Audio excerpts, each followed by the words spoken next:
Hello friends, let us start problems on TEC and NEC, that is Thevenin's equivalent circuit and Norton's equivalent circuit.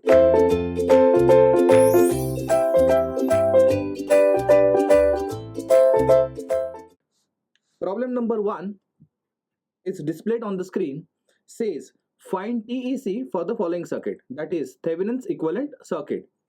We know that Thevenin's equivalent circuit means you will have to find equivalent of the whole circuit with respect to A and B, having only one voltage source VTH and having only one resistance, that is RTH, connected in series. That is, we have to follow or we have to find VTH and RTH with respect to two given points, which are A and B, which is in this case, this is A and this is B. So we knew that to find VTH, we first of all open circuit A and B. In this case, A and B are already open circuited. So we can find voltage VTH across A and B. So I can consider this as plus, this as minus VTH. Voltage across battery, 8 volt is given. Voltage across this battery is minus plus 18 volt. So what we can do is, we can find voltage across this 6 ohms also. As we can see, the battery is connected in a way will source a current in this direction. Therefore, we will have some voltage across this and some voltage across this. This voltage across 6 ohms can be found out by using voltage division rule. So voltage across 6 with a given polarity is equal to supplied voltage, which is 18, multiplied by 6 itself, which is divided by total resistance in the series circuit, which is 6 plus 3, which is 9. So it comes out to be 12 volt. So how much voltage across this 6 ohms is 12 volt. Now you may get wondered, how do I apply voltage division rule in these two resistances, which is 3 and 6? Are they connected in series? Even though they don't appear to be, but in this case they are connected in series. The reason is that since this is open circuited A and B, this 3 ohms will not come in the circuit. That's the reason why 3 ohms and 6 ohms are connected in series. Finally, we have voltage across 6 ohms as 12 volt. Now, if you apply KVL in this loop, you can get VTH. Let us begin. I'll start with 8 volt battery. So negative to positive clockwise, I'll get positive 8. Positive to negative, I'll get minus VTH. That is, negative to positive, I'll get positive 12. And voltage across 3 can be considered as 0 volt, since no current is flowing through this 3 ohms because of the open circuit. So I'll say this whole equal to 0. So VTH comes out to be 20 volt.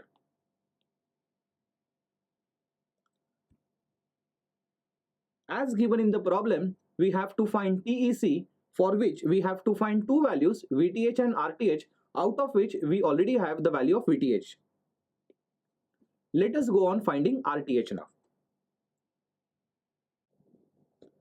To find RTH, we first of all short circuit A and B. So short circuiting A and B, and we find the current flowing from A to B, which is ISC in this case. So I can say this is ISC loop current flowing in this circuit. We don't know what current is flowing through this circuit, but we can assume, let's say, I1. Now by applying KVL to loop 1 and loop 2, I'll get two equations, and by solving simultaneously, I will get the value of ISC. So in loop 1, by KVL, I can write addition of all the resistances in loop 1, which is 6 plus 3 becomes 9 times ISC. Then from the shared branch, I1 is flowing, which is in opposite direction as that of ISC. I can say minus 6 times I1. equal to summation of all voltage sources in this loop, that is first loop, in clockwise direction. So in clockwise direction, if I scan this loop, I have only one voltage source which goes from negative to positive as positive 8, which I will say equation 1. In loop 2, applying KVL, we will get 6 plus 3, 9. So positive 9 times I1 minus 6 times ISC, which will be equal to positive 18, which is equation 2. By solving these two, I can get the value of ISC. After solving these two equations simultaneously, you will get value of ISC equal to 4 ampere. Of course, after solving them simultaneously, you will get value of I1 also, but the value of I1 is useless for our problem. Since we have VTH equal to 20 volt and ISC equal to 4 ampere, I can get RTH, which is VTH upon ISC, which is 20 by 4, which comes out to be 5 ohms. So finally, for the given circuit, I can have VTH with 20 volt and RTH with 5 ohms. So VTH came out to be 20 volt and RTH came out to be 5 ohms. So this is how we actually find Thevenin's equivalent circuit for a given problem. To summarize, what we did is, first of all, we locate 2 points A and B. We open circuit A and B. We find voltage of A with respect to B called as VTH. After that, we short circuit A and B. We find current ISC. After getting ISC, VTH upon ISC is equal to RTH. And therefore, we can find VTH and RTH by following the said procedure. So now we can start with a second problem. Second problem is appeared on your screen. Consider the following circuit N contains only DC sources and resistances, where R equal to 2 ohms, then the current flowing through R, consider that as 1.5 ampere, and then R equal to 0 indicates I equal to 3 ampere. If the value of R is equal to 1 ohms, what should be the value of I? To summarize this network which they have given N is unknown to us.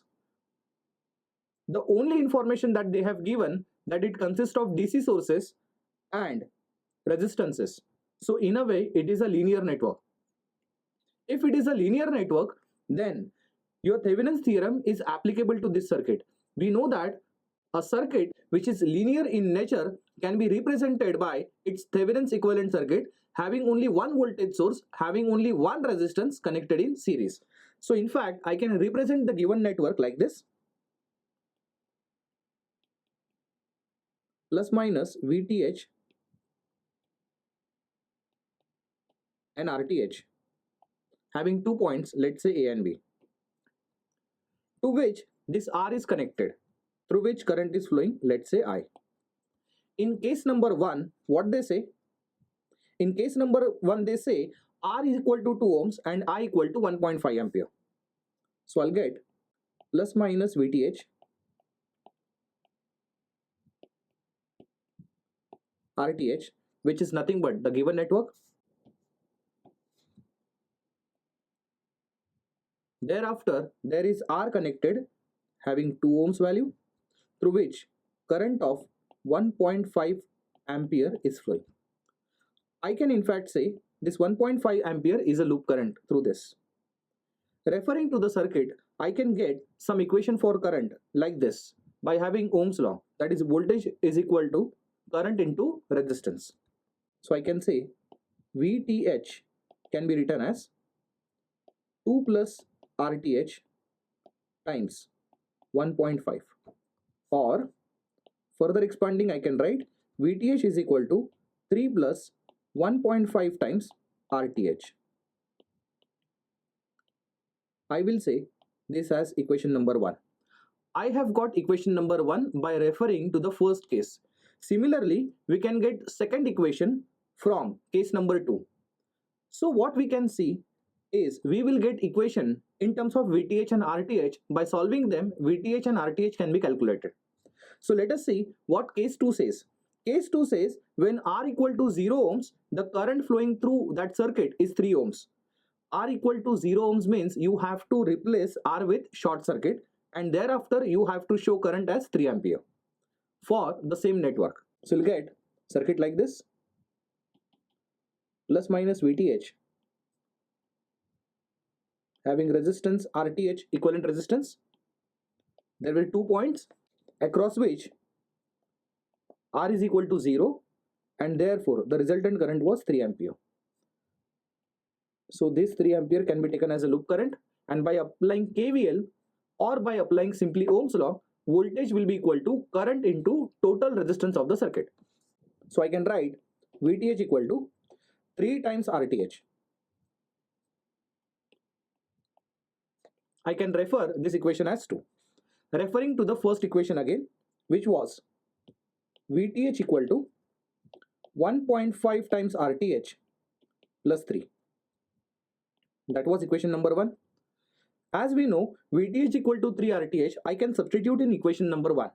So substituting the value of VTH from equation 2 to equation 1, we will get 3 times RTH equal to 1.5 RTH equal to 3. So I can get 1.5 RTH equal to 3, or I can get RTH equal to 3 upon 1.5, which comes out to be 2 ohms. So this is the value of RTH. From this, I can get now VTH, because if you see equation number 2, it was 3 times RTH. So it is 3 times RTH, which comes out to be 3 into 2, which is 6 ohms. So now we have VTH value as 6 and RTH value as 2.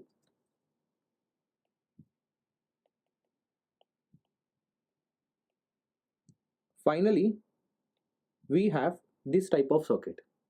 Let us go back to the question and see what they are asking you for.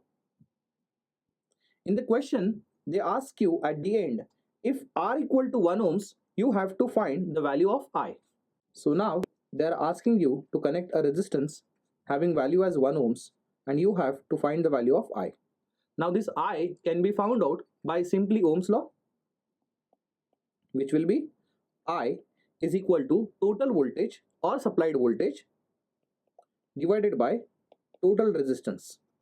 So voltage is 6 and total resistance is 3, which comes out to be 2 ampere. So what is the answer?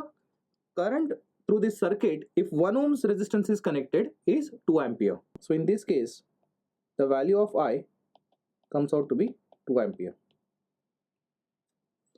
I'm sure you understood this sum. With this, now we can go to the next problem. So let us start with question number 3, appeared on your screen.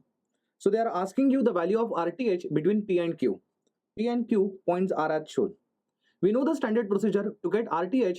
The standard formula is VTH upon ISC. So we need to find two values, VTH and ISC. Let us get VTH first. How do we get VTH? We always have VTH across P and Q, which are open circuited points. We should get VTH across this. It means this is the parallel point, so I can say this point is VTH. In fact, VTH is equal to voltage across 1 ohms through which I0 current is flowing. So I can get relation between VTH and I0. So I can write VTH equal to 1 times I0, which is I0 itself. So if I get the value of I0, it is as good as getting VTH only. If you observe this carefully, because of the 10 volt, there is voltage across 1 ohms, which will be again 10 volt. If you see the dependent source having magnitude as 3 I0, across which one more resistor element is connected, Therefore, same voltage can be copied here with magnitude as 3I naught. Secondly, the current which is flowing through this terminal is I naught. At this node, we know that no current will go towards Q side because it is open circuited. So the whole current will take a turn towards this, will have polarity across this 1 ohms as plus and minus because of I naught. The polarity again at load side will be plus and minus. Let us now apply KVL to this loop in clockwise direction in order to get I naught. So I'll start with 10 volt. So moving clockwise, I get negative to positive as positive 10 volt. So I got positive 10. Then negative to positive, I have positive 3 I naught. Then positive to negative, I have 1 times I naught can be taken as I naught only. Whereas positive to negative, again 1 times I naught can be taken as I naught only. And this can be equated to 0. So after solving this, you will get I naught, which will be equal to minus 10. So what is the value of I naught? It is minus 10 ampere. We already established a relation between VTH and I naught. So we saw that VTH is I naught itself. So now I can say that VTH is also minus 10 volt. So on this slide we have seen how to get VTH. In the next slide we will see how to get the value of ISC. Once we have VTH and ISC, we will have a ratio of them in order to get RTH. So in this we will study how to get ISC. So let us short circuit these 2 points P and Q and finding the current flowing from P to Q, which is ISC. This was I naught current which was given in the problem itself. Now we see clearly a short circuit is placed across a resistor. We know by the previous problems and we have in fact applied this. So this 1 ohms can be neglected. Now if 1 ohms is neglected, the reason behind it is no current is flowing through this. And if you see, meaning I can conclude that in this circuit I naught equal to 0 ampere. There is a dependent source which depends on I naught, which is 3 I naught. Can I say that 3 I naught will also become 0 volt just because I naught, that is control element, is equal to 0. Since 3 I naught is equal to 0 volt, this voltage source will supply no voltage. We know that when a voltage source supplies no voltage can be replaced with short circuit by neglecting this voltage source or replacing voltage source with short circuit. Now we can say that, so this 1 ohms is also redundant now. Now whatever remaining, so what do we get? We start with 10 volt battery.